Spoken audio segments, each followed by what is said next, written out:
Euroscepticismul este un curent care s-a dezvoltat rapid pe un teren de incertitudine din cauza pandemiei de COVID-19, folosind mijloace de dezinformare în masă și știri false. Ne bucurăm și să vedem ce înseamnă realizarea unei știri, ce înseamnă reprezentativitatea mass-mediei locale pentru dezvoltarea unei comunități și a unei democrații sănătoase, cât de importantă este comunicarea publică și cât de important este să ne asumăm această responsabilitate în a transmite informațiile prin intermediul cărora cetățenii ulterior vor lua deciziile cele mai potrivite.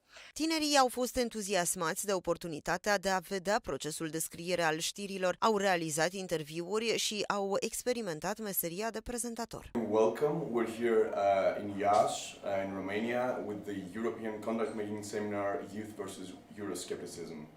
Coordonatorii proiectului au afirmat că în contextul actual, acțiunile pentru combaterea știrilor false au o importanță deosebită. În zilele noastre, comunicarea publică a luat o turnură în care combaterea știrilor false reprezintă o importanță pentru noi toți, pentru că euroscepticismul este un concept și un trend care s-a dezvoltat din ce în ce mai mult în zilele noastre, cu atât mai mult în ultimii ani, în contextul în care pandemia generată de COVID-19 s-a dezvoltat. Vizita celor 33 de tineri face parte din proiectul Activitatea de Tineret versus Euroscepticismul. Tinerii care participă activ la acțiunile proiectului provin din Croația, Slovenia, Serbia, Italia, Bulgaria, Spania, Turcia, Grecia și Republica Cehă.